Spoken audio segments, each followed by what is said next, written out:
What's going on, everybody? Thank you for joining us today. Yet another edition of Throwback Thursday. Jeff, I know you've been enjoying the content as much as I've been enjoying digging through and putting it all up and together. I'm not gonna lie. I was trepidatious watching this, especially my stuff. I hate watching my stuff, you know that. But it's been interesting to go back and watch it because, as I said, I become less of a dick as the shows go on Talk Wrestling, which is thank God I did because the first show was so bad.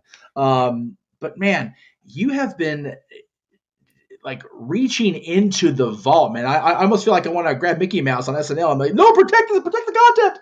They didn't sell. So man, such good stuff to watch, and today is no exception, sir. Yes, thank you once again to Aaron Rift of the NoDQ YouTube channel, James Hebert of the JH95 slash FTW Productions, Noel Foster from the Simple Man brand, and of course, you, good sir, for the Yes, Jeff Meacham Network, for allowing me access to all the content that was previously discussed in private yes, amongst all of you guys, because there are limitations about what can and can't be posted, but yeah. Unfortunately, especially a big thank you once again to Aaron Rift for allowing me access to the no DQ stuff. That stuff has really helped make the process and the Throwback Thursdays succeed and thrive, I think. absolutely. Sit back, relax, everybody, enjoy as we bring to you yet another week of Throwback Thursday content.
And now, preview time.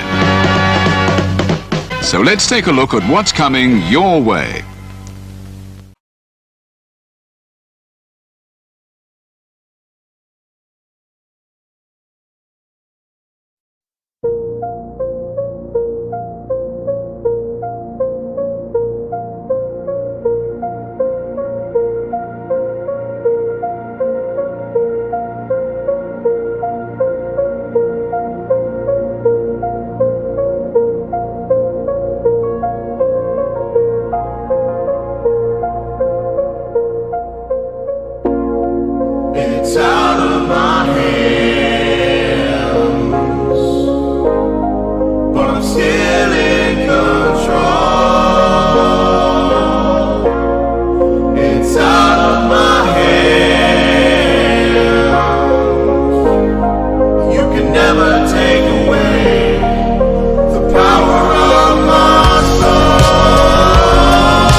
Scan the QR codes to see what's upcoming for FTW Productions and what's available on demand right now. Button Master Stable Wars entire playlist. AEW Revolution Go Home Week, Dynamite and Rampage watch parties. Mistress Audio dramatic readings featuring voice actors from Weymouth Youth Wrestling. Elimination Chamber retrospective. All WrestleMania themed retros by Wrestling Fortune 44 Incorporated. Star Wars Jedi Fallen Order Let's Play series. WrestleMania 19 Revenge Mode Let's Play series. All of A Simple Man's Brand Simply Predicting panels. Both episodes of The Don DeMarco Show. AEW Spark, WWE Aftershock, every show week by week. The entirety of the NASCAR Thunder 2004 Let's Play series. Past and upcoming Jeff Meacham Network watch-along coverage. FTW Productions watch party for WrestleMania Go Home Raw. A Simple Take, WWE Simple Takes featuring Casa D18 Studios. Super Mario Bros. Z voice acting. Episode 3 coming soon. Breaking news.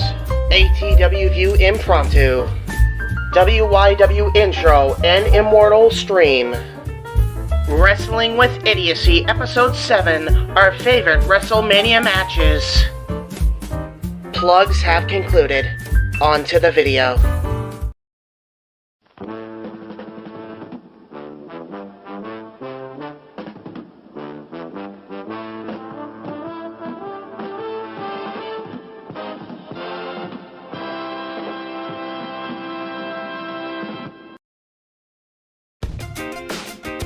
Casa D18 Studios, an affiliate of the Jeff Meacham Network Multiverse of Media, proudly presents this retro content from A Simple Man's Brand.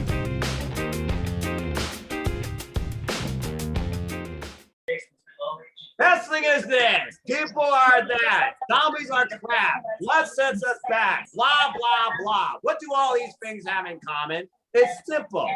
They're discussions in all things wrestling. Because whether you're a fan, whether you're a critic, whether you're toxic, and we are not, everybody has their own outlook, and it always sparks discussion. And that's what we're going to do tonight. Hello, everybody. Welcome to the first ever ATW View Open Mic Night.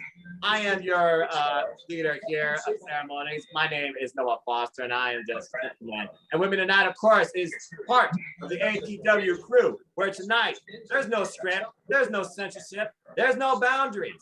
With everything we watch, everything we see and hear and tweet, there's always something to talk about in all things wrestling. So tonight is a fun open forum where we will challenge each other to whatever we think or whatever topic we want to bring forward. And we'll see how far this goes and how deep and ranty it might unfold. With that being said, allow me to introduce you first off to tonight's crew. First off, he is the preacher. He is the meme king. He is the leader of the Miz and Morrison fan club. And he also is I'm not. No, I'm not. Yeah, No, you I'm are. not. Yeah, you are. No, I'm not. Yeah, you are. And he also is a good-hearted man and a fan of mixed martial arts. Respect. Please welcome, of course, Casey Flynn. And with that, Casey, how are you tonight? I'm doing pretty good, Pastor Noah. All right. I work at church, but I don't have like suspenders or suit like that, but I digress. Anyway, also joining us tonight, he's all elite. Just read me on that, brother. He is, of course, one of my great friends in the AEW fleet. He is the owner of a PlayStation 5, which already irks me. He's a good-hearted man. He's got a Jordan game that he wishes was up there with the Young Bucks. Maybe one day will be. It's, of course, my brother, the king of ATW, King A-Train. King, how you doing? Good. How are you doing? How you doing? I'm always good, man. There's always stuff to talk about and be happy about in wrestling and stuff that I'm sure will bring us to think for reasons. Segue to this gentleman here. I call him the Inquirer, the Inquisitor. Sometimes he's Block News Eric. But I'm sure he's going to bring a lot to this forum, too. So please, as always, welcome representing at Neo Reality Entertainment. One of my good friends here, of course, Eric Round. Eric, how are you this evening? You're muted. I don't hear you. There. Try now. Good. There we go. Now, I'm sure there might be other people joining us in this forum too. I sent the link in the ATW crew description. We'll have to wait and see. But in case you don't show up, shout out to other members of ATW, including but not limited to Freshly Squeezed, Lex, The Clean, Megan Shiva, who I might add will be defending her ATW championship this coming, not this weekend, but the following weekend at AEW's Double or Nothing. And maybe some new faces might join us too, like Joseph Collin or Nick Sellers. Kate Stark, just saying. Shout out to everybody that is ATW, including my brothers in the sauce. And shout out, of course, to my bro, Pete Sauce Moss, who will be doing his pepper special some point this weekend at the risk of his own gut. You're a crazy man. But I digress. Hello, Noah and Jack. With that being said, I've already ranted enough. I've already introduced enough. I've already hacked enough. Let's go ahead and open up the discussions and get this thing started. So the following forum here is scheduled for no time limit and anything goes. With that being said, I will first lead the mic to King. King, how would you like to open up tonight's first ever ATW Open Mic Night? What is on your mind? As you can see here, I have been preparing since last month, as you can tell. Good on ya. Let's talk about last month's budget cuts, well, along with WWE and their deals. Let's talk about it.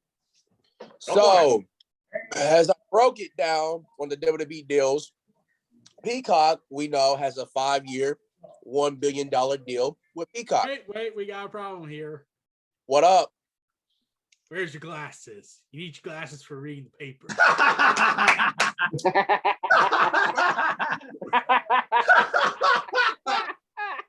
Where is the cleaner glasses? Oh, here we go. Here we go. We're gonna start like you're gonna start us like that? Really? We're not even doing bad like money stuff tonight. There's a reason why I have Eric on here especially. You can tell I am all elite, just in case y'all didn't know, as Noah said. Here we go. Peacock, with their deal is 5 years, $1 billion.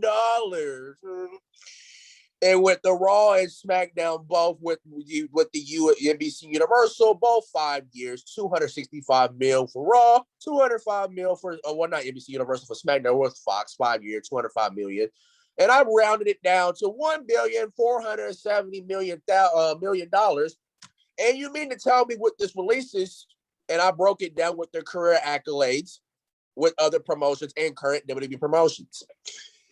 Samoa Joe, three-time, the third ever TNA Grand Slam champion, third ever TNA Triple Crown champion, a 2-time NXT champion, a 2-time United States champion, and CBS Sports' 2020 Commentator of the Year, and CBS Sports' 2018 Smack Talker of the Year, which those both deserve because we know how good Samoa Joe is in the ring and in commentary and on the mic. Bo Dallas, a former NXT champion and a Raw Tag Team champion. Where has Bo Dallas been? We'll talk about more about that. The Iconics, as y'all didn't know from the previous ATW episodes, Noah and Casey are Iconic fans, and I'm not. Well, to get right down to it, they are both former women's tag team champions, which they won at WrestleMania, which basically, we're not even going to digest that. It matters. They're the only legitimate tag team in WWE history. Don't get me started. Anyway, continue. We'll continue that as soon as we go down that route. Wesley Blake, a former NXT Tag Team champion with Buddy Murphy, may I add, who they had an opportunity to bring back alongside Murphy, but I don't know why they didn't go with that plan. Mojo Rawley, as I put in that note here, ha, ha, ha. On Mojo Rawley, ha, ha, ha. Tucker Knight, I put on Tucker Knight, I put, because that's all I put because, I had to put something in there. Mickie James, a future Hall of Famer, a 6-time women's champion, a 3-time TNA Knockouts champion, Chelsea Green, a former Knockouts champion, and Kalisto, a two-time United States champion and a Cruiserweight champion. Now, with that being said, you spend a total of $470 million combining your money with all these deals. But yet a few names like Mickie James and Samoa Joe you want to release. Why? Why is that? Because basically those are two of your most talented people in both men's and women's division. But yet you want to release them because, let's see, they add no value, or basically you have nothing for them, or basically you just don't want to push them and just basically, okay, we ain't going to use you no more. So we're just going to let go of you. So best of luck in your future endeavors. Like, I don't get it. I really don't. And I'm hoping. I like to state for the record that WWE reportedly released Samoa Joe because, he's injury prone. He's too old. Injury prone, I get, but too old. Goldberg was a Universal Champion. And how old is he? In his 50s. Yeah, but he considers Samoa Joe to be too old. Okay. All right. See, this is why I want to pick at the old man's brain and just be like, you want to consider Samoa Joe to be old, but you want to have a 54-year-old Goldberg as your Universal Champion. Not once, but twice. But that basically that started at Fastlane when you wanted to beat Kevin Owens. Kevin Owens at Fastlane. That's what started this whole, let's push Goldberg for Universal Champion because we're going to make him look like a superhero for all the kids out there. Of course, the first time he won the Universal Championship, he shortly lost the Universal Championship against Brock Lesnar back at WrestleMania 33. Yep. And then you got to also remember, Kevin Owens and Jericho initially were promised, you're going to be one of the main events for the Universal Championship. Instead, they were a match for the United States Championship, and that was one of the things that eventually led to Chris Jericho's inevitable departure.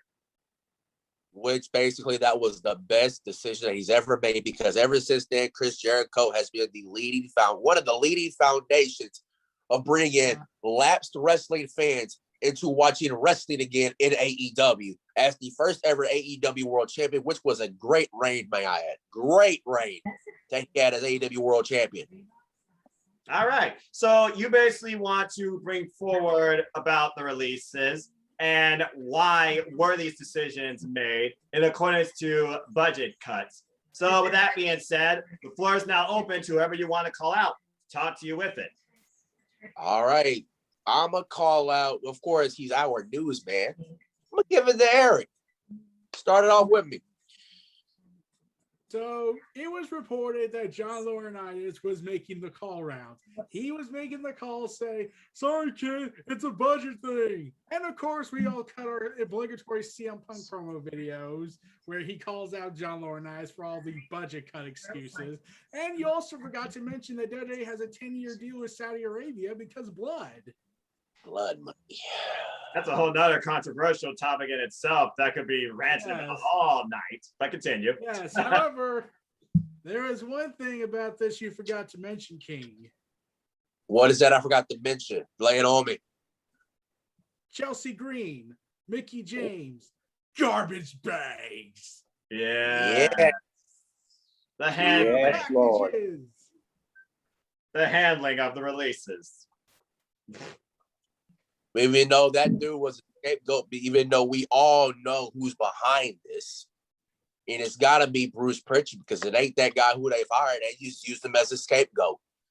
Well, apparently that guy, though, he still had a role in this. He still has some shadowy type legacies though towards him. So again, hindsight is 2020. But Eric, your thoughts regarding the releases? I know some certainly surprised you. Others, they made sense. And if you could change anything about this, what would it be? I had a YouTube channel going on Wrestleverse, and I talked about it for over 30 minutes. Go watch it, folks. Good watch. Make sure y'all go check that out. And I had said how this probably wasn't the end, like there were more cuts coming along the way. I thought it was going to be the next day. And the one thing people all pointed out, that it was on the same day of last year, the last time we had Black Wednesday, now it's Black Thursday. And also, we got also ring this, it was around the exact same time frame. Mm-hmm. It's almost becoming an annual event at this point. The worst holiday of the year. And then we get our obligatory Slammiversary Future Endeavor promos, which are awesome.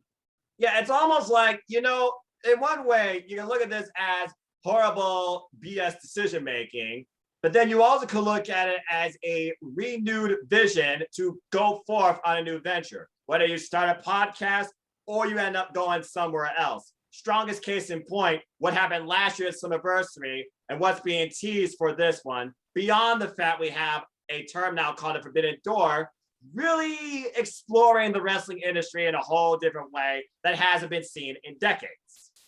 Yes, and now we also gotta say this. Okay, so Chelsea Green has her own podcast, which got a cease and desist, and she had to change it again because the fan fiction writer went ahead and copyrighted everything and made it original and got millions of dollars. The power of greed, I tell you. So anyways, enough about the why did fan fiction win the wars. But yeah, the releases, we knew it wasn't the end. There were more releases coming, but there is something I do want to bring up. How WWE is lying, and they could just tell them the truth. They were firing you because we don't have any use for you. You don't value to us. So let's go and get someone we value more than you, which means we're going to rehire Zelina Vega after we trashed her life.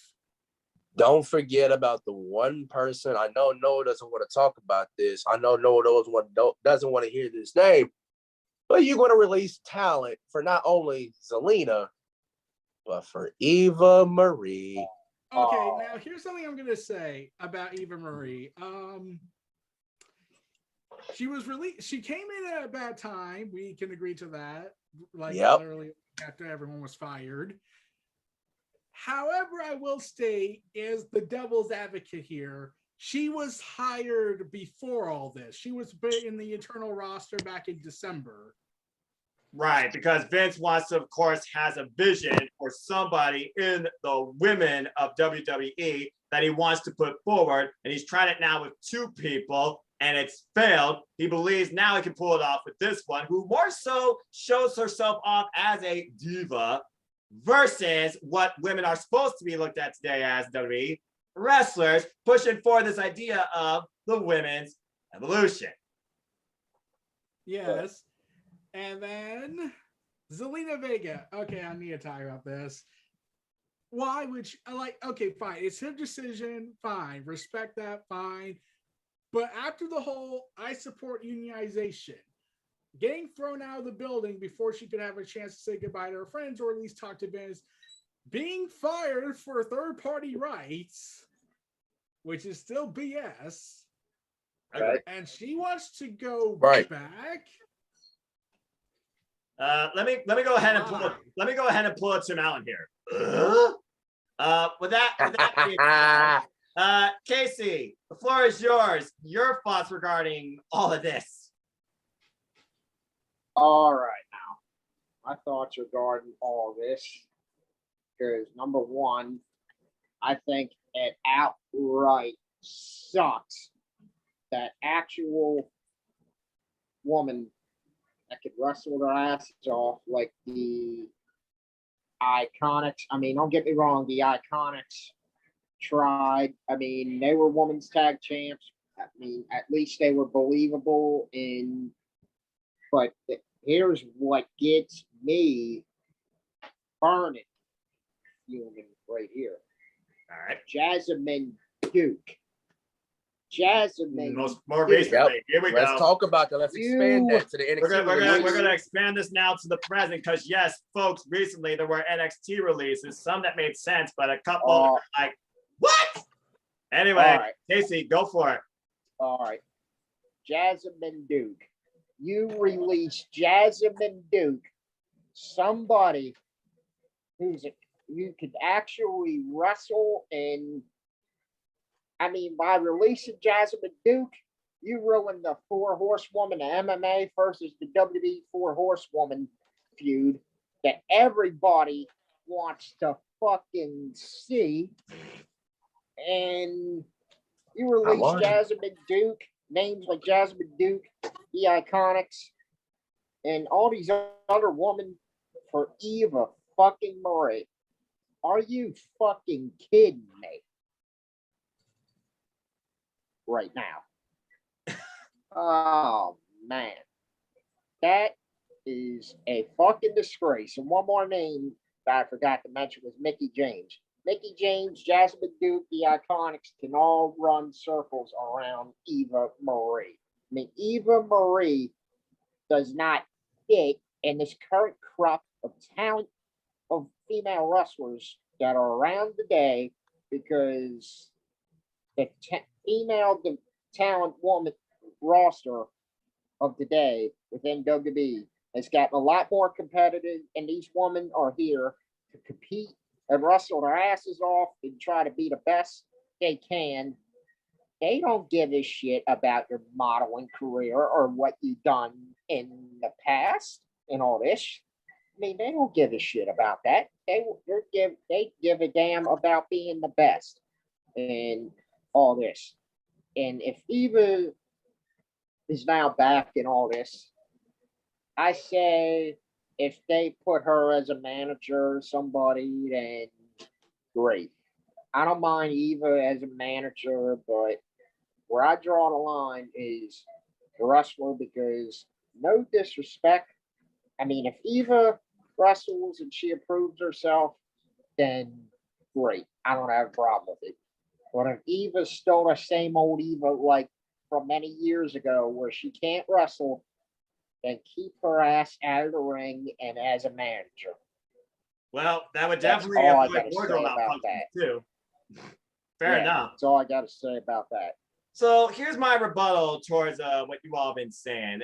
I get what you're saying, but you gotta remember the fluctuation of a roster that WWE has in general. You only can use so much, but you would think across all these various platforms, in and out of the ring, they would find constructive ways to use more people to push this product forward or give some sort of identity. I mean, it's like up, up, down, down. It's literally owned by WWE. It's the only reason why it still exists versus the whole third party thing. And of course, WWE has a huge agreement with YouTube versus Twitch, which is why we have Impact Wrestling, for example, still across Twitch and YouTube. That seems to be more so of a balance, especially for BTI. But as far as the releases go, the biggest one that definitely shocked me was the guy that renewed life into commentary to make me actually care about the matches, and that was Samoa Joe. If you were not going to put Samoa Joe back in the ring, who I still can't believe was never the WWE champion, at least during this role, he brought something legitimate to the Raw product that gave me interest in what was going on in the ring with the actual superstars, not just random pointless banter or robotic push button. This happened with no real emotion whatsoever. No, you forgot the most important thing. Go for it. He did commentary in a thunderstorm. Oh yeah, that's right. Poncho Joe. Poncho Joe. I'm surprised they did not come a meme. Bo Dallas, you would think they would do something with him constructed with the Fiend, a brother and brother thing, but no, you just released the guy and the Fiend's been MIA since, because I guess Alexa Bliss absorbed him. The Iconics, I get it. You don't believe they were serious as wrestlers. Not their fault. 15 years, legitimate friendship, legitimately as a tag team, literally worked together, came out together, proposed the idea of going flawless with the NXT Women's title being co-champions that time way, back in a fatal four-way at NXT TakeOver San Antonio, and Peyton Royce, in my opinion, still sticks out to me more so out of the Iconics with potential as a top single star, and I still stand by that. The day the Iconics broke up is the day I knew that tag team wrestling, men and women, did not effing matter, because it was the only legitimate women's tag team since the Bella Twins, there I said it, that literally WWE had. And to those that hate the Bella Twins, too bad. Anyway, Wesley Exactly. Blake, they didn't really do anything with him. Blake, Murphy, Bliss, they had a run in NXT. They could have probably renewed Blake and Murphy as a tag team, but honestly, in the end, they tried this thing with Forgotten Sons. And the thing, he got released, but the one with the controversy behind him is still there because I guess politics be damned. Hell, I mean, Trump helped WWE for all we know. Mojo Rawley, no one cared about him. He did one thing with Gronk. He was the hype guy, and then he was the man in the mirror. Everyone here thought he was fired last time from last year. Yeah, exactly. Well, now it's a That's how far he was gone, and I completely forgot he was still there. And no, Me too. You got to remember, Billy Kay's firing was because of Kevin Dunn. He looked at her and was like, "I don't get it." Right, because Kevin Dunn lacks the brain. Kevin Dunn doesn't know anything about potential talent. Kevin Dunn doesn't know anything about exploring something different because he's up Vince McMahon's ass. With that being said, what are they? And he thinks it's Roy. And he thinks it's Roy. Yeah. Tucker, I mean, Heavy Machinery, the whole thing about bringing them up, I'm still confused about that to this day. Nothing came out of it. You would think they would have turned that into a feud, and they both went to separate brands. I think the writing was on the wall for him. Chelsea Green, incredible potential. Could probably revisit the hot mess angle. Maybe set up something with her and Cross in this world of impromptu tag teams, if nothing else. But nope, that didn't happen. Then you tried to run SmackDown. She got injured. Then you just ride her off to the side. Go back to Impact Wrestling when you were a former Knockouts champion, or back in All In when you really were wrestling with what you truly loved. I hope to really see her and Matt Cardona Impact Wrestling.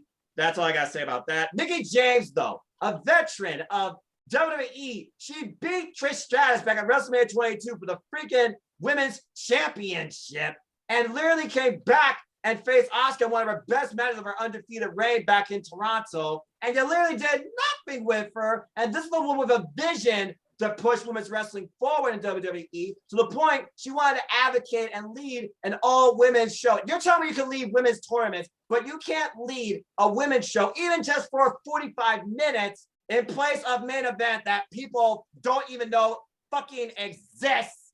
That is beyond stupid in my opinion. And personally, I hope Mickie James. Or at least do Evolution 2, the concept that's very right, but that was a one-up because it didn't make enough money. Not everything in wrestling needs to be about money. How about you push the idea that we care about motivating people? We care about pushing forward this industry. We care about giving opportunity. No, you have to be a living propaganda PR machine with more money out your ass than you know what to deal with. And you just keep letting it stack up and rot away till this festering product to the point where it'll become unwatchable because now you gave us zombies instead of wrestling. You really think people want to see zombies in the middle of May during an effing lumberjack match? Miz, the Hollywood star. Okay, I get it. Damian Priest, not a Hollywood star. This isn't Hollywood. WWE, you're not going to be bigger than Disney. You're not going to be bigger than Lucasfilm. You're not going to be bigger than Marvel. Get your head out of your ass and realize if you want to move forward, it's wrestling that moves you all the way to begin with compelling stories,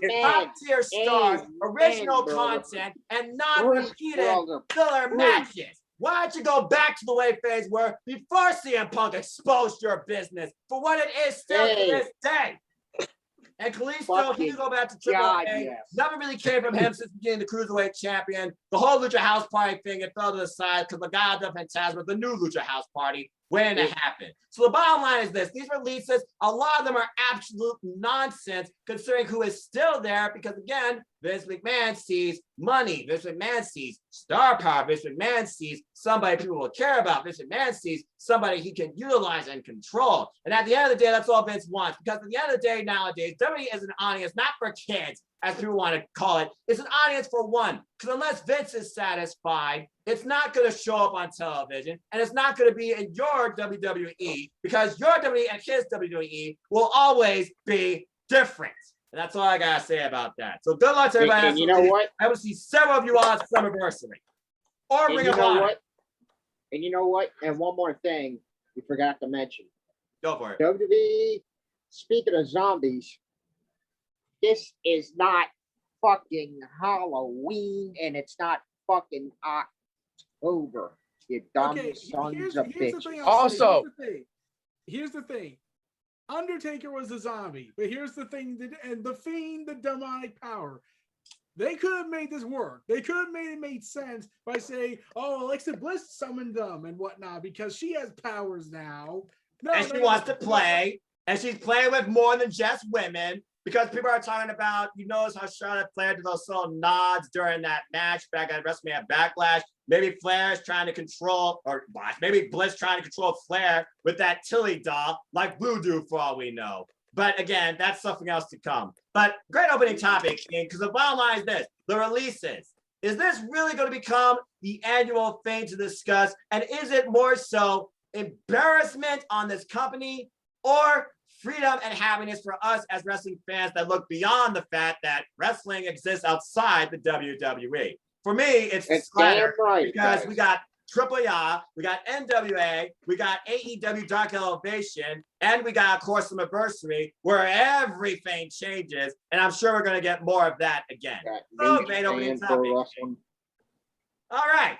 Casey, you're on board now. So we talked about releases, but what's on your mind tonight for open mic night?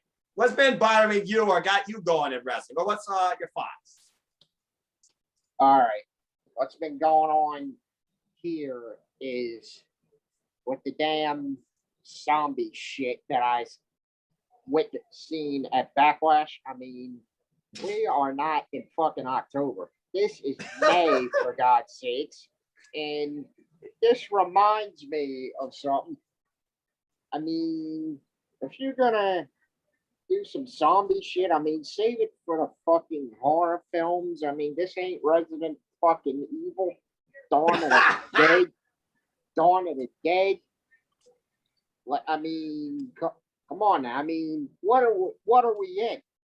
Undertaker turning Finlay or fucking Santino Marella into a fucking zombie?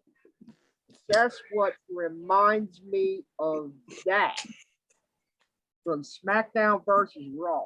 I literally was about to say that. I know what he's talking about. I played that game. Yep, I can relate to that. And you know what? I thought to myself, I seen it coming from a mile away back then that they were gonna pull this shit right in the future. Because let me tell you something, WWE. Like Noah said, you will never be bigger than Hollywood. You'll never be bigger than Walt Disney. You'll never be bigger than anybody, for fuck's sakes. So get your head out of your fucking ass and book your promotion in the right way and focus on your promotion and promotion only. Quit worrying about what others are doing, because it's none of your fucking business and you can't control what other companies do. I mean, you can't control what AEW does. I mean, because if you were up other companies' ass 24/7, they'd tell you to mind your fucking business and quit being nosy. Number one. And WWE, one more thing, quit letting success get to your fucking head and quit pouring out money out of your ass. Number one, because it's not gonna work. You need your own, in order for these shows to be booked right, in order for these shows to be good, I mean, book storylines that make sense. I mean, don't put any storylines at talking segments to begin the show when nobody has a fucking clue what the wrestlers are talking about. I mean, these wrestlers, you're turning them into robots. I mean, what the wrestlers? It's like a walrus right there. Themselves, for crying out loud, and let them speak from their minds. I mean, they're not fucking kindergartners. I mean, these are grown ass men and women. I mean, if you're not up their ass 24/7, they could do some of the best work of their career, and because they are capable of doing it. But no, sadly, it's got to be overly scripted. because it's such good shit. I was waiting for that line to finish No, at that point. no, it's not such good shit. It's such lousy shit. Straight up 2024.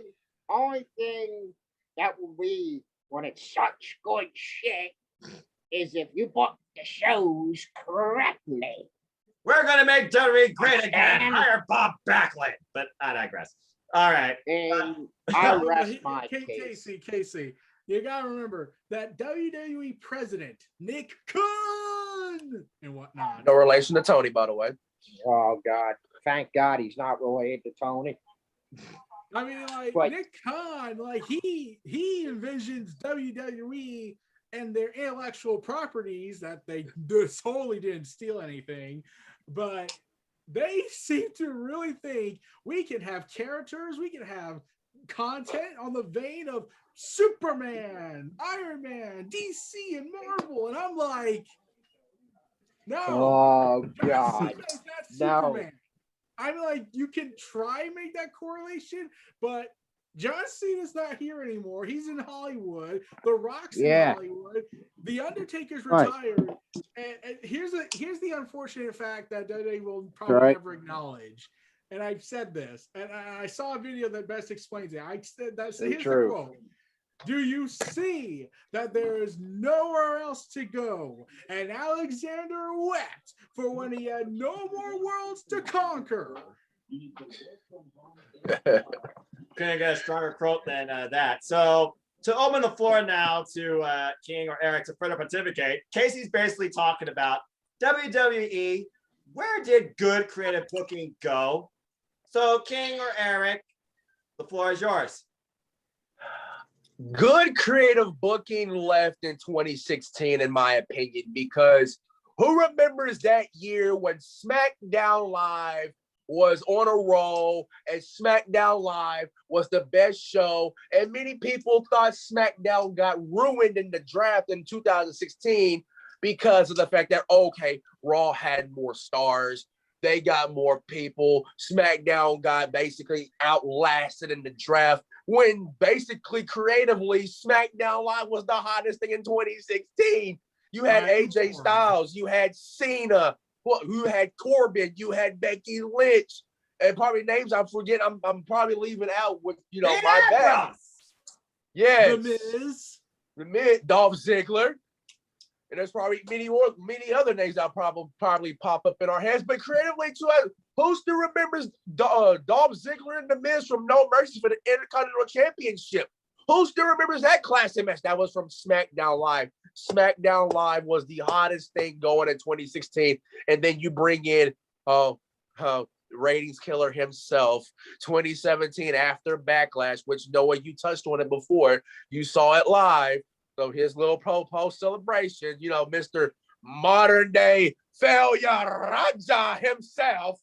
He's not the Maharaja. He's the Failure Raja. Okay. Look, here's the devil's advocate. I'm gonna say, Jinder Mahal could have had a much better reign if probably Ryan Ward was handling his writing, because he was thrown out right before WrestleMania and replaced with, "Oh, you didn't know." That's right. We went back to the past. I'm gonna say this, and I'm gonna be devil advocate too for our queen, who is a huge advocate for Jinder Mahal. The 2017 WWE Championship run was a bust because it didn't feel real. Yes, they booked him to beat greats that you thought should have been the champion, including, and I can't believe I'm saying this name, Shinsuke Nakamura. But the fact is, the only reason he had that title was to try and push the WWE product further into India. Now, whether or not that actually worked long-term, knowing you got Great Khali there and they're trying to boot up NXT India, that's a whole different story. But during that time, it was a bust. And it literally was hurting the ratings and SmackDown in general. I would also think it lessened the identity of the WWE Championship and made the Universal Championship, which also I might add came out in 2016, become the biggest thing now in WWE. Well, now it's not about the right guy, but that's a different story. And think about it. Yeah, do you really think? You gotta remember. Go ahead.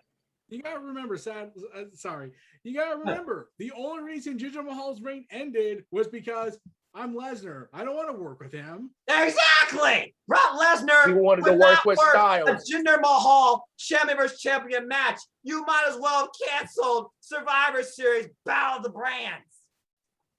Yep.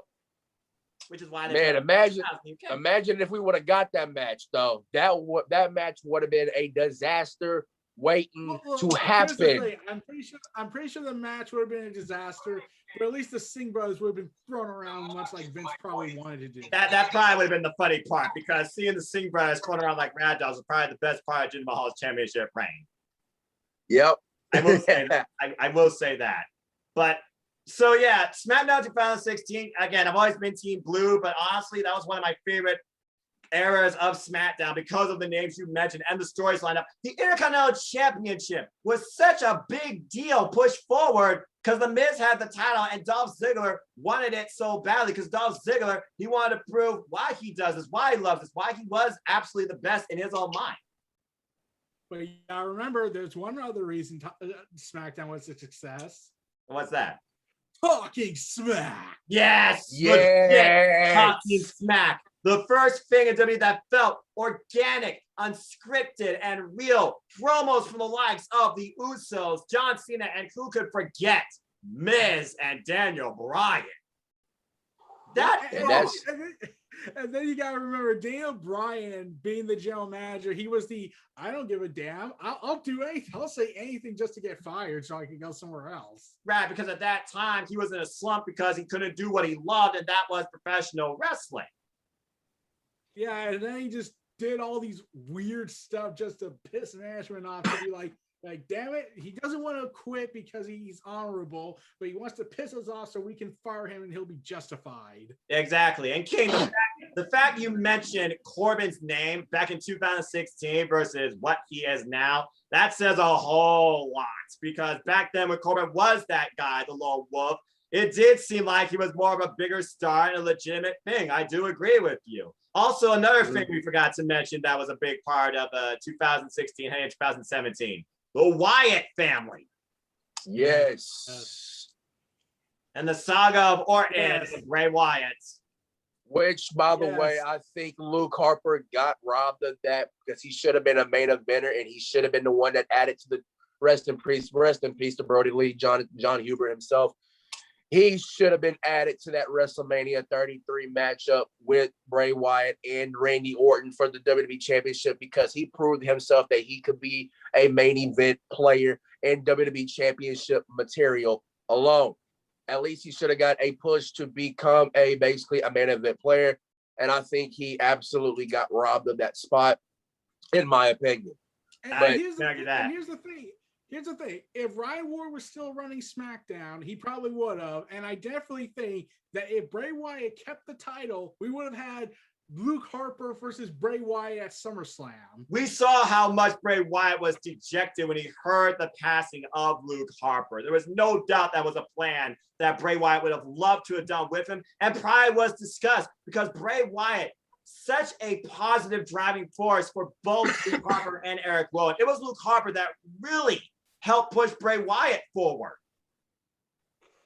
Just goes to show how deep that was. So again, SmackDown 2016, maybe that was the last time it was really, truly good. But I will say SmackDown 2021, solely of nothing else because of Roman Reigns, not bad. Not fully great, but not bad. Not bad. Eric, your thoughts. When did good creativity kind of let WWE heavily?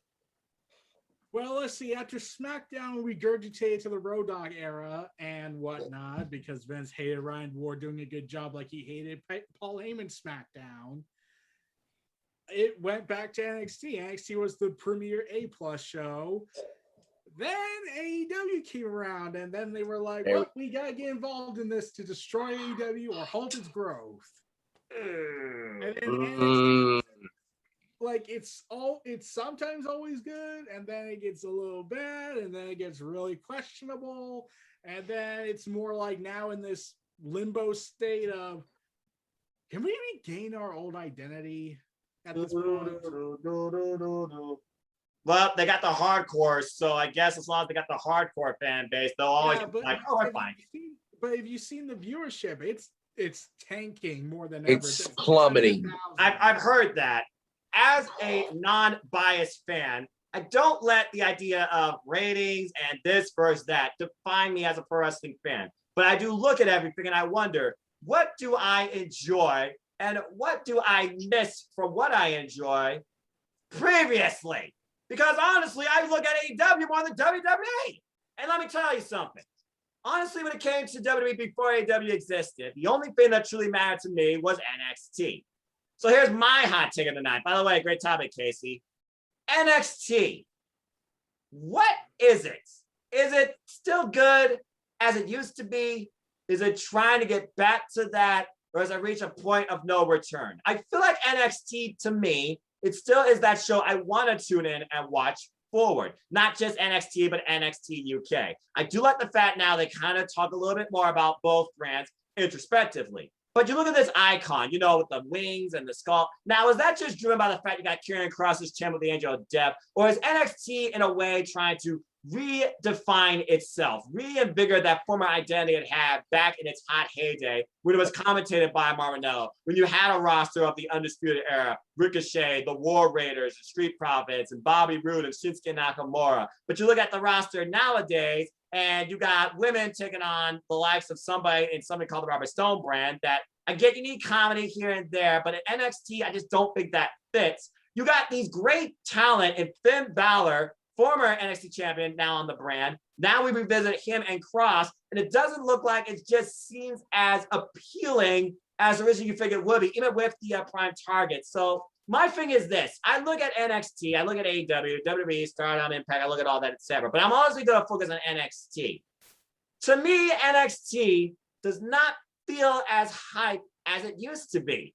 And I just really wonder, in y'all's opinion, besides the fact at one point it was literally trying to be a revisit of a former war, what besides that, creative-wise or just talent exchange-wise or showcase-wise even, when you look at it now, what is it that with NXT, it just doesn't feel like how it used to be? Where did that hype and passion go? Because it just doesn't feel like it's there anymore.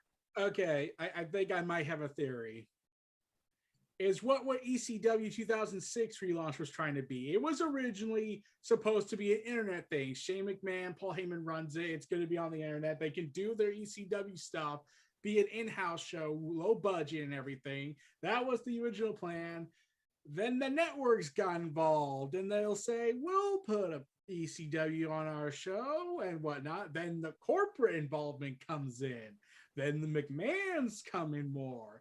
Then the Dunns and the Bruce Pritchards and say, we can help with that. The network. And here's the thing about that new logo. Here's the thing about it. Do you all remember Can You Throw Your Thoughts? A user on Twitter named Can You Throw Your Thoughts? No. Yes. Okay. He says that I saw his post a while back. He said he likes the logo, but he says it feels like it's something from 10 years ago. 10 years ago? And guess what? When I looked at the NXT logo, I was like, I keep looking at it. I'm trying to remember what it is, but it just seems so familiar. So I went online, looked around, and then I saw it. Then I finally got why the logo was so familiar. Why is that? It's the exact same logo as SmackDown's 10th anniversary. Oh, the X. I was just about to say that the X. If you look at the X closely and you look at SmackDown's 10th anniversary logo, I see where Eric makes a point on that. Yeah, I have noticed that. Do you think they're trying to turn NXT potentially into SmackDown or something off it?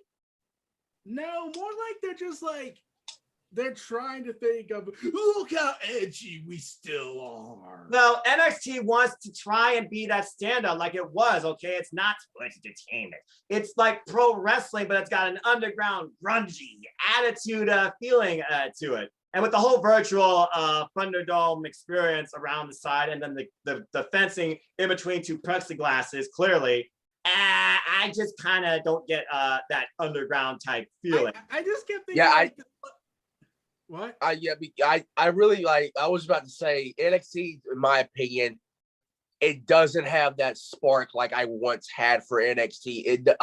It's still, it's a hit and miss, but I feel like from 2017 throughout 2016 throughout 2019, 14, at least the that's when it first started half for the network. Yeah, Right. that's when it was God tier. God tier. You would basically tune in every Wednesday for that 1 hour show on the WWE network just to see what happened, because you had the likes of Ricochet, the Undisputed Era, you had EC3, you had Lars Sullivan, you had Sanity, you had the Forgotten Sons, you had, what else did you have? Yes, Sami I would Zayn, not Neville, Samoa Yep. Joe. The list You goes on also and have on. the Velveteen Bobby Roode. Dream, and the names go on. And you basically had a stacked roster throughout the years, and we have all seen what happened to those names that get called up to the main roster from NXT. And it basically goes like this, and I say this every time I talk about NXT, whether it be you guys or whether it be friends that watch the product of all promotions. What what Triple H creates, Vince kills on the main roster. If Vince sees that you're successful in NXT, there goes your main roster push. Goodbye. You will either get a tag team push or you'll get a mid-card push at best. You'll be lucky to even get a main event push. Look what happened to EC3 when he left WWE the first time to go to Impact. It became a 2-3-time Impact World Champion, and then Triple H decided to take it back. Oh yeah, we're going to make EC3 continue his success. And then Vince is like, oh, we're going to bring up EC3. Oh, we're going to bury him, because want to know why? He was not a world champion. We had him, and then all of a sudden, we're going to bury him. And he was in the ring with Dean Ambrose and didn't get booed.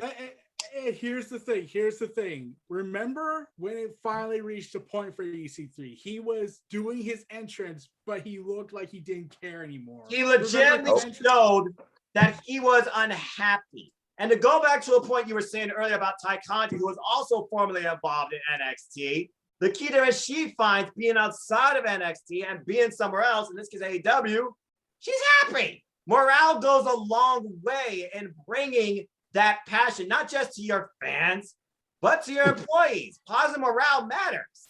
And that's been one of the bigger things also thought about in WWE. What is that morale in the locker room? Is it truly all positive? So there you go. I'm like, in 2019, remember all that stuff going on. WWE looking like it was in total anarchy. Like Sasha Banks walks out and is on isolation leave. Bailey was frustrated. A lot of the talent was frustrated. Bobby Lashley was rumored to try and get out of his contract because they broke their promises to him. And he still has yet to face Brock Lesnar, but at least he is champion after 16 years, and so far he is retaining it. But he has no fresh competition, and I knew it. I knew they were going to go with freaking Kofi Kingston, because Kofi Kingston, he's that workhorse guy who could put on a good match. But nobody wants to see him again as WWE champion. He got squashed by Brock in 8 seconds. We've been there. We've done that. They had their Kofi Mania. And as much as I like Kofi as a workhorse, we do not need to see Kofi Mania 2.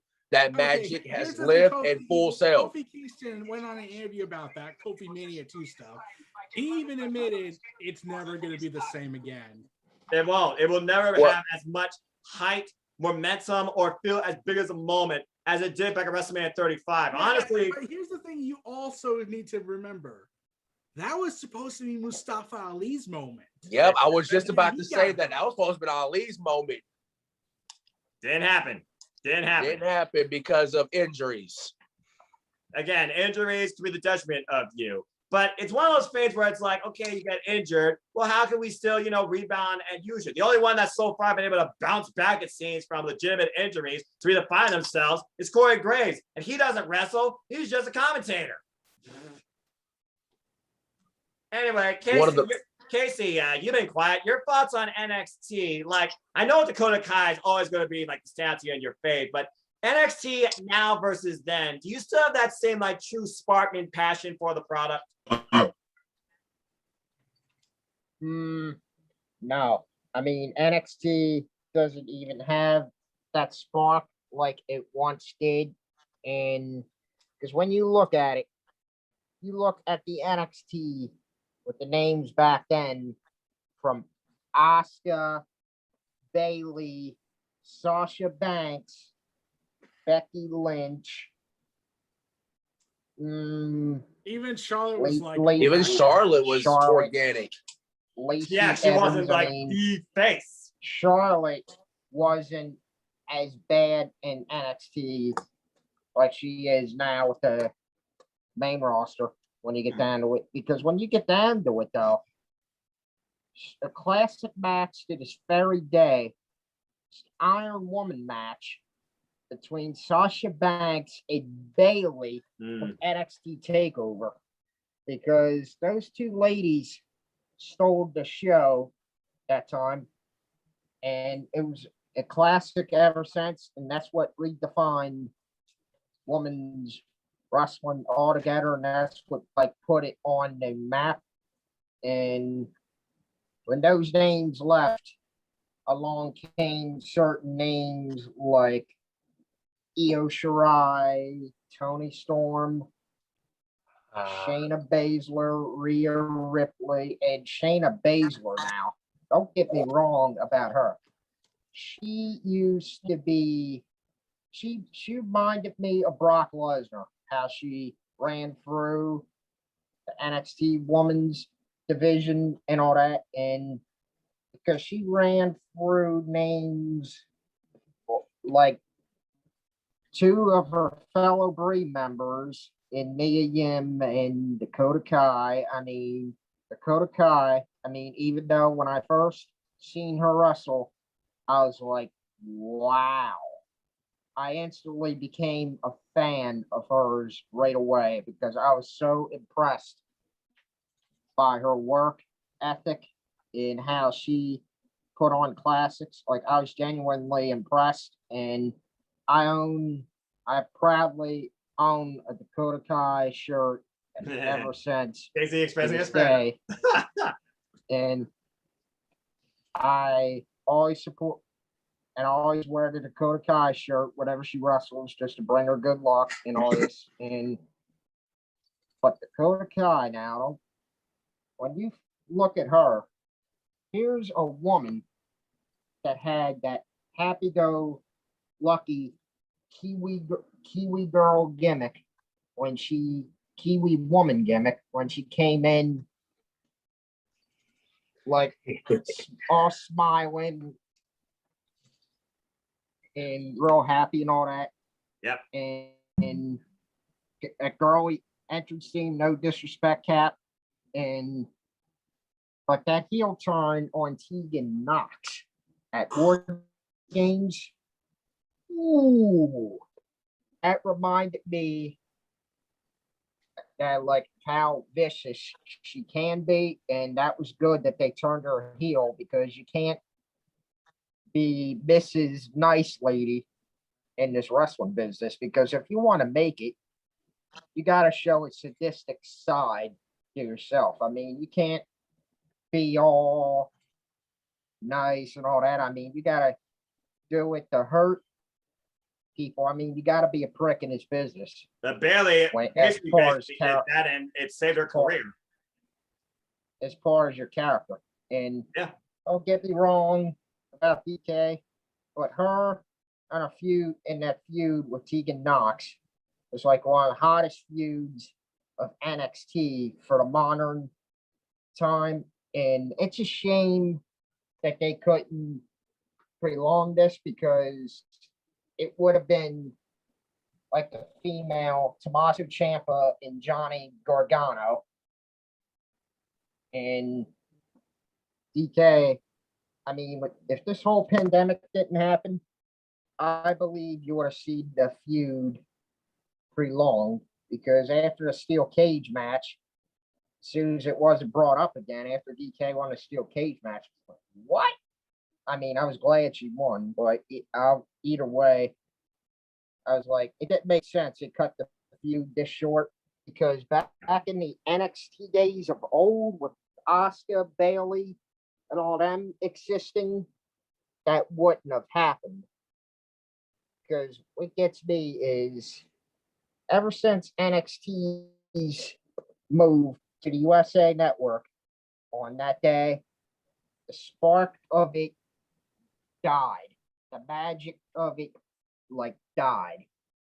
It's like the whole crowd don't even give a shit about the show today because they're like just there wrestling, like, oh, just them.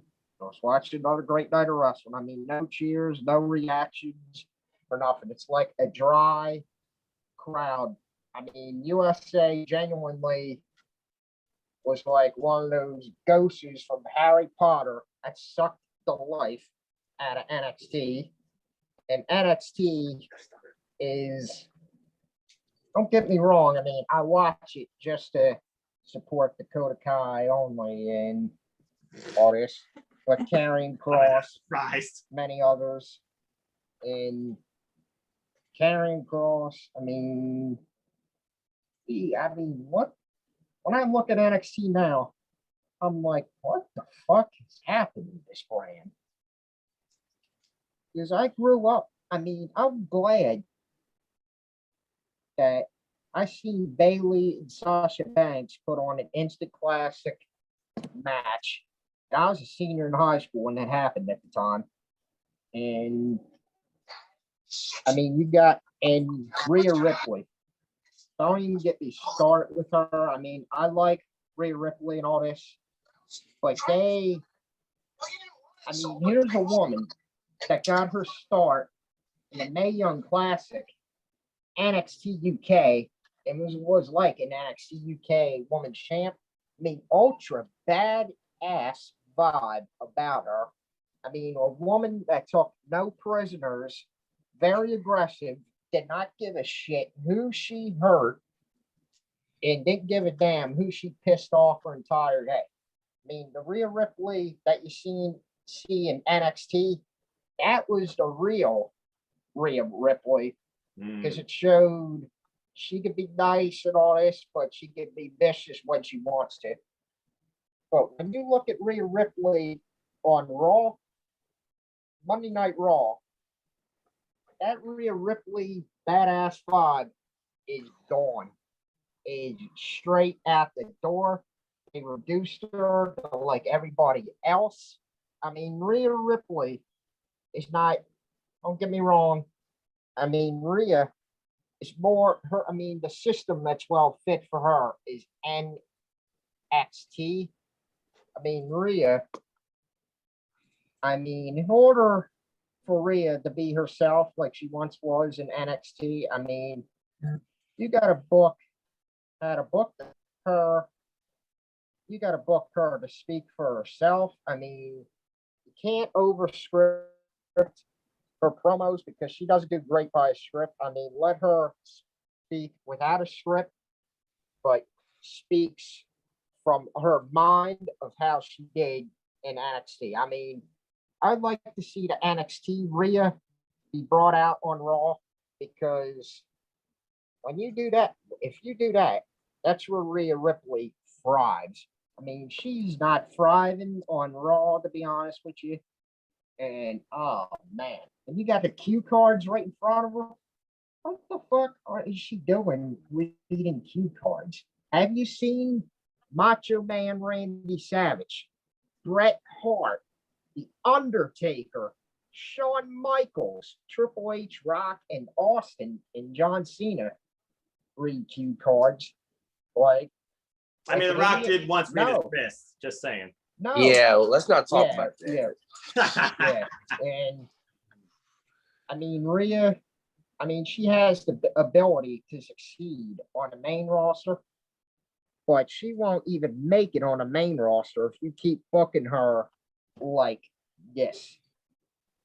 And that's in Aleister Black.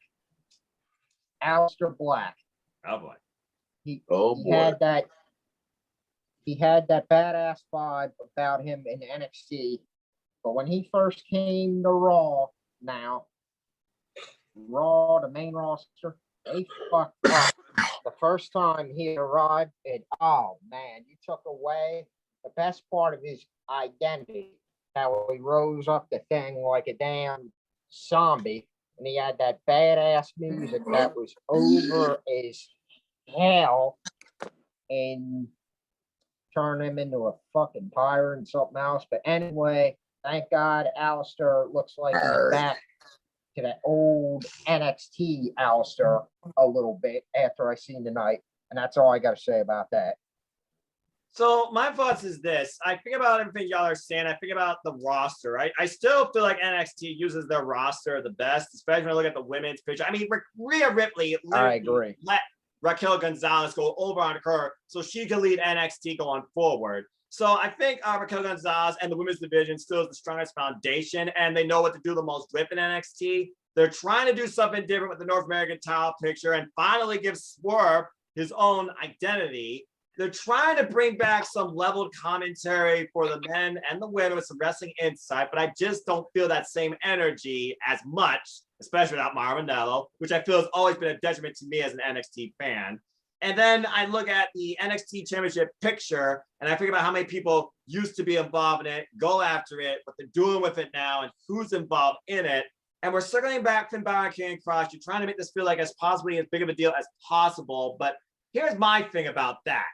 When it came to NXT before the network, when it came to these big time matches, these blow-offs, like the steel cage, the 2 out of 3 falls, the title, the fight pit, for example, I would think these things would be saved for a takeover. In my opinion, I just don't feel takeovers, they still exceed, in my opinion, regular pay-per-views overall, but even takeovers don't feel as big as a high for me as they used to, because a lot of type of matches you think you would see on a takeover that seems special and a big deal, it's just random on a week general episode of NXT. And it's one of those things when you deal with free television, you got to have a balance of high end versus average. And I feel a lot of times NXT feels a lot of the same. So when they do those big matches on TV, they don't feel as big for me. Okay, 3 things. One, Noah. Okay, remember the most infamous thing they did, in my eyes opinion, the most sinful thing NXT ever did was not have Halloween Havoc be a takeover event. Agree. October 31st. Agreed. Oh yeah. Yeah. Agreed. Agreed. Why have they not done that? That was literally the perfect storm. But no, we have to kill AEW. Right, and that's a whole different thing. What's your other 2 things? Okay, second of all, okay. We have a special guest. He's back. It's Master Chief. Nice. The reason why I brought him here is mostly for my protection. Now, I got a question I need to ask you. Netflix is a big company, right? Because we were talking about the zombies earlier. Correct. Okay, Netflix has, let's see, what's their revenue stream? Over $25 billion. Whoa. Okay, so remember Army of the Dead is a Netflix movie, right? By Zack Snyder, who's off the heels of the great Zack Snyder Justice League. Right. And they did a horrible partnership with them. What? The zombie at WrestleMania Backlash, that was the partnership, the Army of the Dead movie. Of course, everyone blamed Batista for that. Don't blame me. I didn't book this shit. Well, talk to Vince. Shouldn't you be tweeting Vince? What'd you find out? And you will be pissed a little bit. How much money do you think that they made from that? Well, let's see. It's WWE, the biggest PR machine on the planet. I imagine they made a lot. I'm going to say 15 billion. Somewhere around $1 million. How much? A little over $1 million. That was the price for the zombies. What a drop in the bucket! Wow. Wow. All right. Events. Wow. And Damian Priest and The Miz didn't get a penny of that. So there you go. Back to what we said before. Where did good creative go? You made $1 million of a zombie thing at the expense of what we wanted to see in a wrestling match, pushing Damian Priest forward. As King alluded to, what Triple H makes, Vince McMahon kills. But I digress. Yep. But yeah, as far as NXT goes, my thing is the balance in the hype and identity of the takeover and the shows.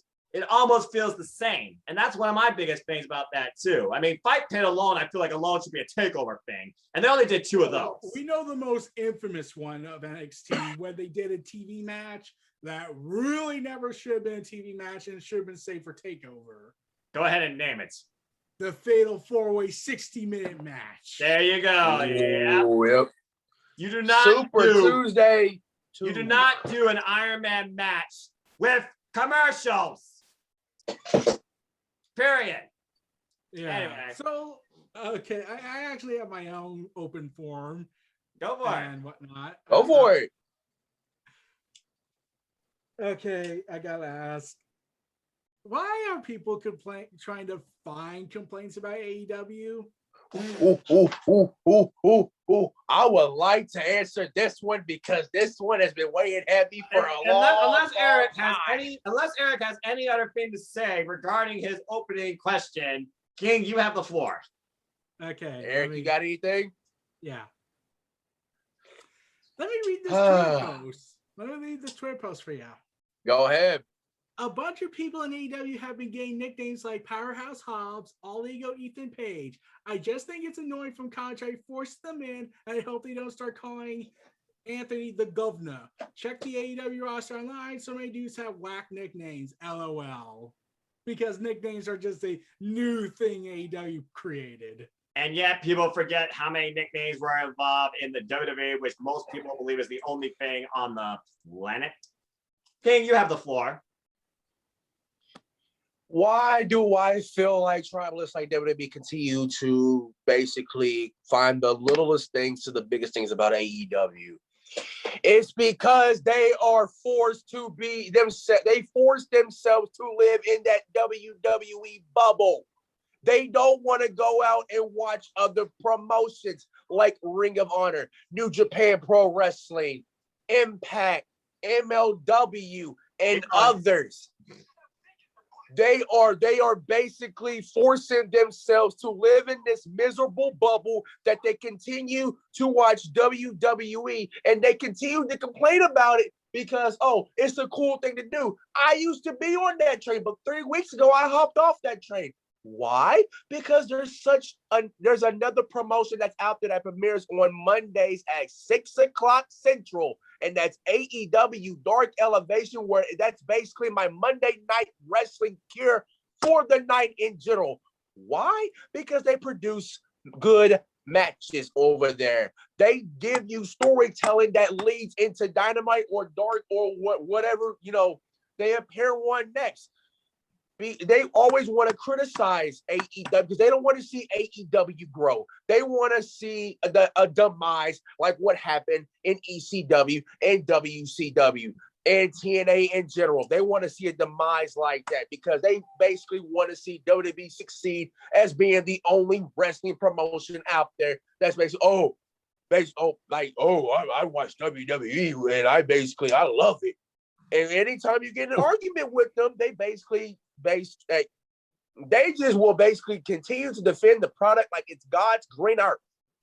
And we can all agree. AEW is not the perfect company. They have mistakes. They have legitimate complaints you could make. There is no such thing as a perfect company. But the point that we're going to sum up, I'm going to sum up here before I let the rest of you talk.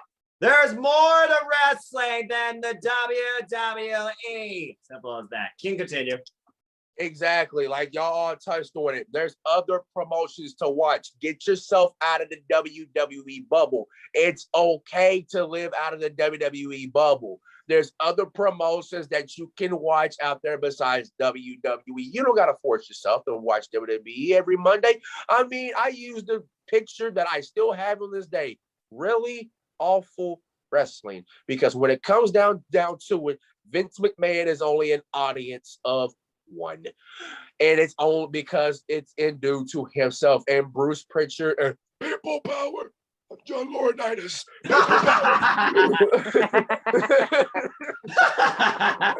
It's John Laurinaitis. And I am the Executive Vice President of Talent Relations and the General Manager for both Raw and SmackDown.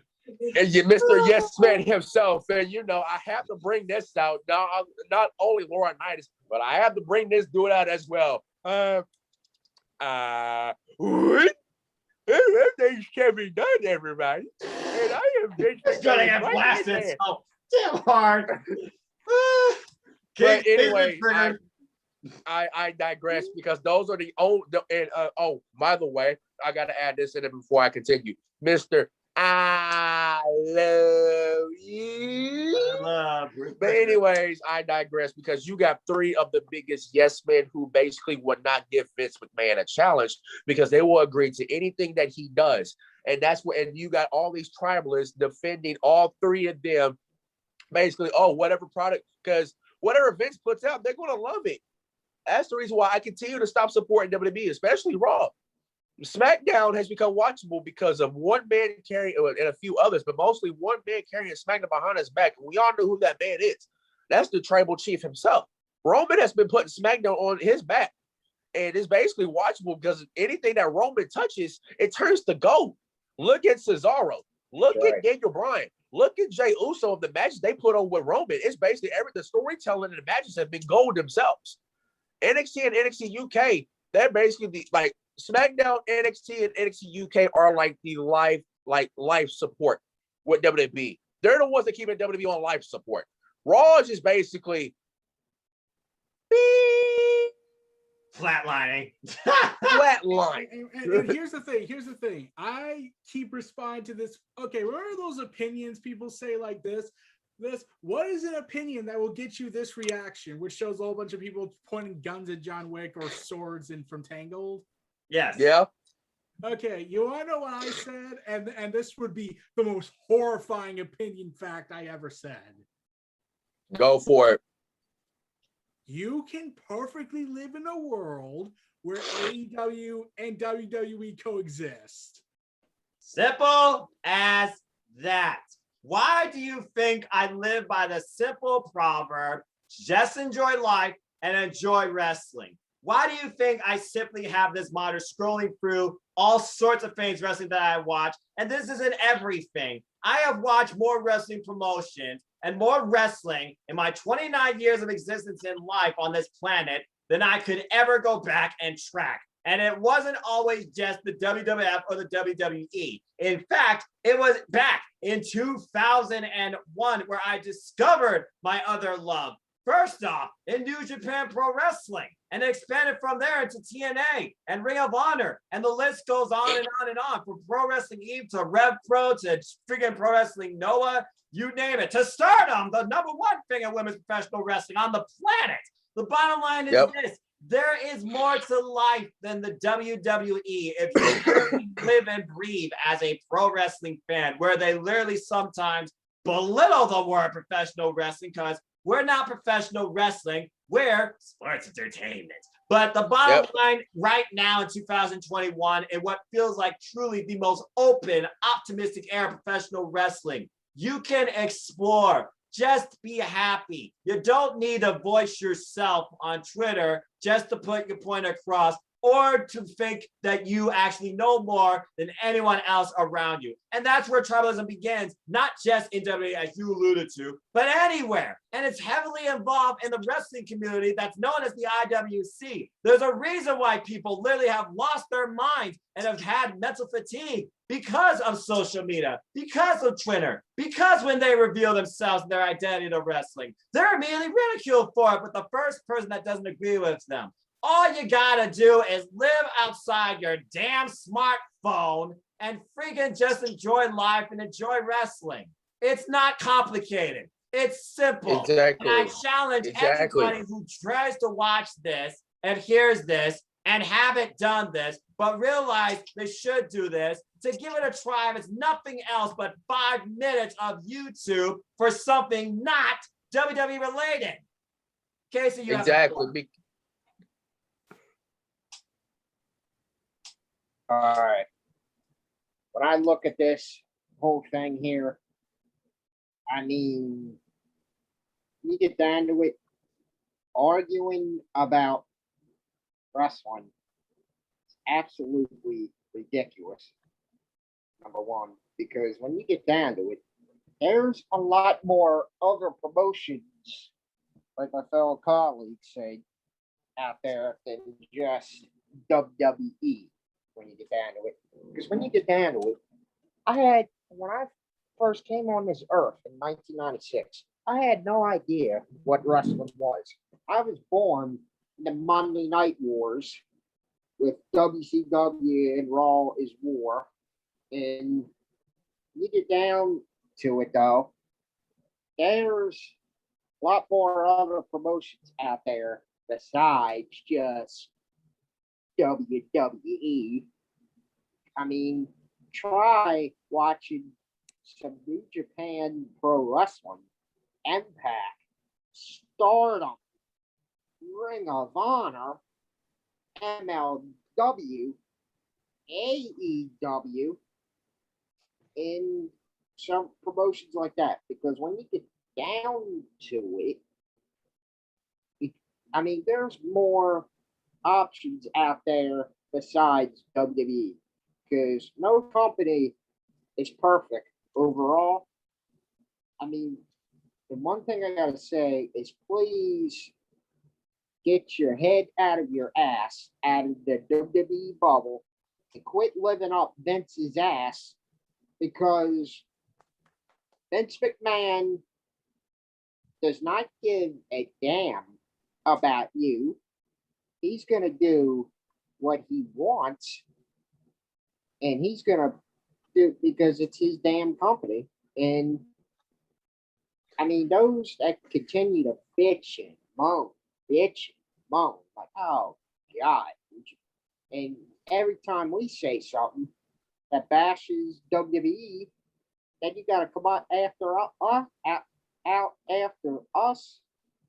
Get the fuck out of here. I mean, we don't have to like the same thing that you like, and we don't have to agree with something that you like, because everybody's going to be entitled to their own opinions. Because when you get down to it, I don't give a shit what wrestling promotion I watch.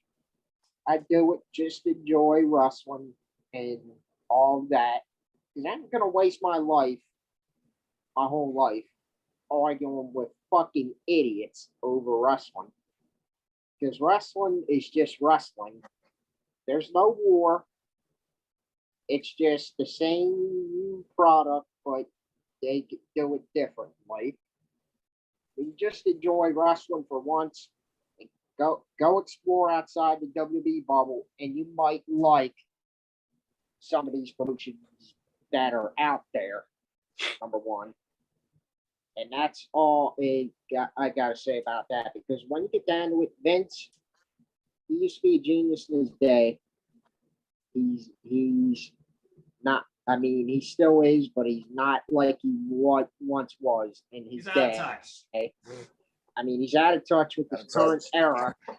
Because when you get down to it, I mean, but the fans coming back, the folks coming back July 16th, mark my words on this. Raw is still going to be the same old Raw. It's still going to suck ass with people that are there and people that are not there. And SmackDown is still going to be pretty decent, because when you get down to it, we are your verdict, and we tell you whether something sucks ass. But I'm sure you don't give a damn and all that, and that's fine with us, because it's your job to entertain us and put on a good product so you can keep us watching it, so we don't have to leave your promotion to watch other promotions and all that. I mean, I just watch all promotions to enjoy wrestling. There's no war. Stop with the damn wars. They don't exist. Thank you. I rest. Bottom line, like you said, there is no war. Ratings are irrelevant. We fans do not work for the business. We just observe and enjoy the business. but it seems more so fans like to judge the business to the point they believe that what they say is gospel and what you say goes against them is blasphemy. If that is the identity that you believe living in professional wrestling is for yourself and should be for all around you, you are living a very shallow life and you are very closed-minded. Be open-minded, be respectful, right, and just want the business to move forward. Collaboration is not a bad thing. Competition is not a bad thing. Variation is a glorious thing because it shows you how deep, how far this business expands and how far you can go in enjoying it or exploring it. So just think about more besides your own freaking ego and just try and enjoy wrestling. Eric, you have something to say. Here's the thing. Ever since when AEW started their expansion with the shared universe distortion with Impact, New Japan, NWA, which are awesome so far, but we need more content with that. I agree. As much as Vince will probably never admit it because he'll drop dead before he ever admits it, he clearly was thinking, they're collaborating. Get MLW on the phone. Well, they already got Evolve, so yeah. Yeah, Evolve, by the way. Yeah, they remember there was a report a while back that WWE was looking to see, hey, do you want to do a working relationship with us in MLW? We can offer a good business. I wonder if they were talking about right. As much as we can be paranoid that they'll just be absorbed by the WWE machine because that's what they like to do. Right. I would also love to see Jacob Batu versus the Roman Reigns. I feel that's a match that's going to happen someday. And the thing about wrestling right now, you can think about what could happen someday. You don't have to hate today when the one thing you may have always watched might not be, the thing that you enjoy nowadays. Again, you look at everything happening today and everything continuing to grow today. Not just in wrestling, but in combat sports, MMA, with the crossforms and all that type of stuff. Heck, we were watching Invicta tonight while SmackDown was off the air. Enough said. Bottom line is this. Just enjoy life and enjoy wrestling. Don't be toxic. Don't claim you're superior. And don't claim anyone else is inferior. Because we are all equal at the end of the day. And we are all just fans. We're not friggin' billionaires, businessmen, politicians, and 98% of us aren't even wrestlers. And shout out to two friends I know becoming wrestlers. Also, there's one more thing I forgot to mention, the tribalist attitude. I was like, wait, why should we have to feel bad for the multi-billion-dollar conglomerates?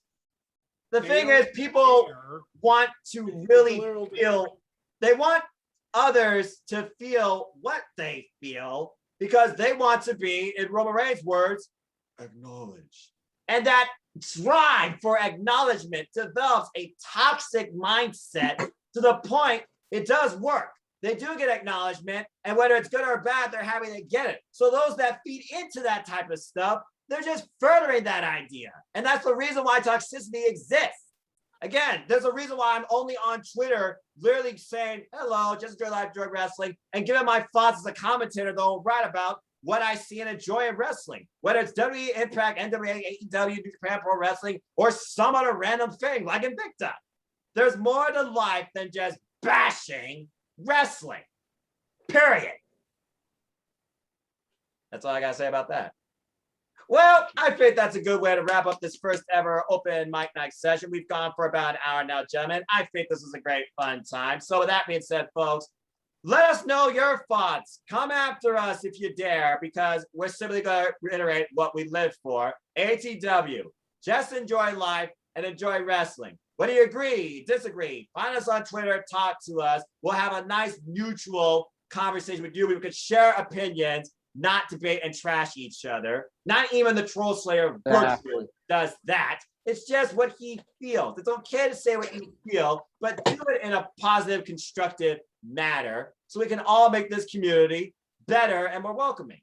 So with that being said, tune in next week for the ATW View where, oh, good Lord, we got to figure this thing out. We will be previewing, predicting, and discussing in full with Master Chief Cortana double or nothing. There's a lot of other things coming up in wrestling too that I'm sure we'll probably go through at some point, including but not limited to Against All Odds, Triple Mania, Hell in the Cell. The NWA has a pay-per-view coming up. The revitalization of MLW, trying to bring back Lucha Underground. There's so much going on in wrestling. And of course, AEW, Dark Elevation, AEW, they continue going forward too. Opening this Forbidden Door with NJPW Strong showcases coming up, including but not limited to Brock Romero and Royce Isaacs. And of course, Thunder Rosa continues to be one of the biggest advocates on this planet, freelancing for women's professional wrestling. Gotta freaking love it.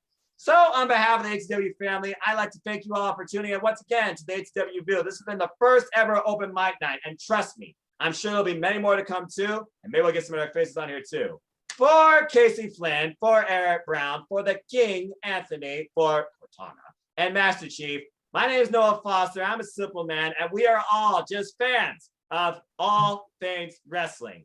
Thanks for tuning in, folks, and have a good night.